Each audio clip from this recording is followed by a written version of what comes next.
So there you go, Eden Hazard makes the shortlist for the Player of the Year, but he doesn't make the Team of the Year. So let's have a look at it from back to front.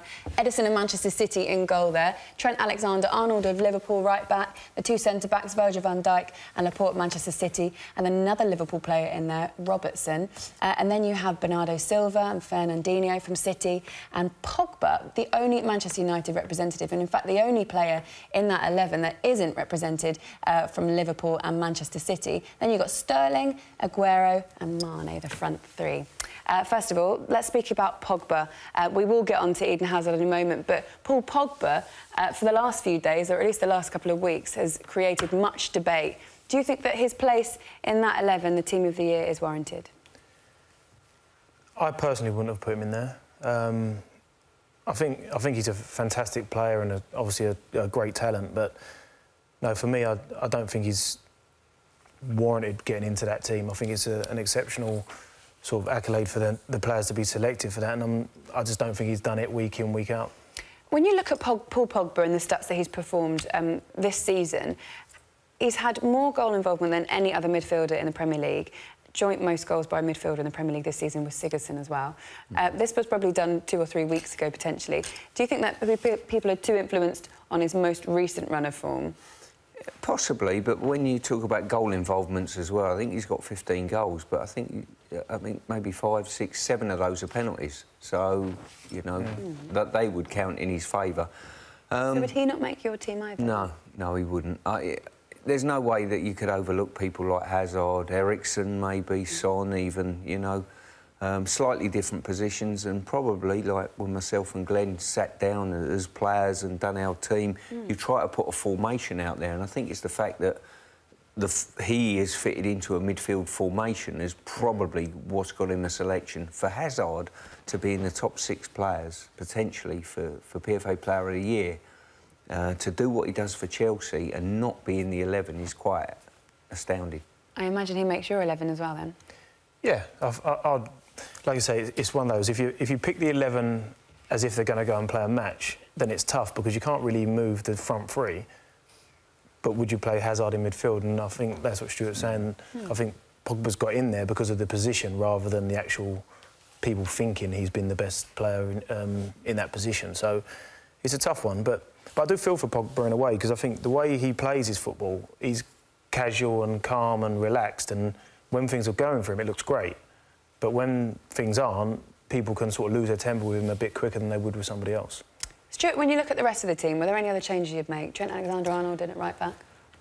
Well, a polarised opinion a couple of months ago. I see a small window of when we see teams live. Yeah. So people that you see live have a big reflection on who you pick and who you champion. Ben Foster's been brilliant for me. I mean, it's difficult to argue against a goalkeeper, but Ben Foster has been very good. You look at the stats on shots saved, he's #1 on that pile. I would champion him. I think Kyle Walker would push Trent Alexander, I really would. I think maybe at international level as well, he gets picked before Trent, you know, so I would take that into account. I think he's done well. And as I say, Eriksen, you've got to look at Hazard's a shoe-in for me. I think he's got to be in there. Would you change any of the defenders? No, I wouldn't. I think the fact that there's 3 Liverpool players there and Liverpool have only lost 1 game this season obviously speaks volumes. And the best defence in the league as well. Yeah, and I think Trent deserves to be there, to be honest. I think the way he's handled his sort of first season with the goals, the assists he's been involved in, I think he's handled it well for such a young lad, and to be able to put these performances together at such a young age I think he deserves to be there.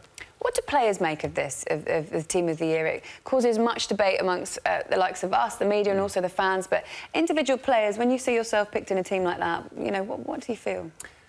Personally, I was fortunate enough to be in, I think, 6 years running, and I was absolutely delighted. I think it's a fantastic feather in the cap of any professional to be voted by their fellow peers in the best team in the top division in the country. I mean, I think everyone should be proud to be in there, to be part of it, let alone to maybe even be picked in the top 6 as well, to vie for PFA Player of the Year. I think it's a fantastic accolade, I really do. And how much thought did you put in it as a player? Did you just sit down for a long time and really look over and pore over the options that you could have chosen? Yeah, Sometimes you would, because realistically, a lot of the players pick themselves in a way, in the sense that we all know who have been the top 3 or 4 players, and when we see this 11, there's not many people that would disagree with it. You obviously don't mean yourself, because you can't vote for yourself. Don't mean put yourself in the put yourself in the armband. They put themselves, done so well. Exactly. Yeah, it's just it's obvious to put a certain amount of players in. Yeah. So those guys pick themselves, like you say. Yeah. But then sometimes you could pick between 2 or 3. It just boils down to opinion. Never anything tactical? A little bit, perhaps. No, it could be more personal. You try to pick a formation as well, and I think that's what's played a part in Pogba being in this 11. You try to, whether you want to play 4-4-2 or, you know, whichever formation you want to play, you try to pick a team as well as the best players. I don't think anyone puts, you know, 8 strikers on the pitch or whatever. You know, if you're a goalkeeper, you have a guy. You've got to vote for 2 goalkeepers this week, you know. I think you try to put it into a team formation, and players that cause you a problem when you play against them on a Saturday, maybe, you know, they might just get an edge.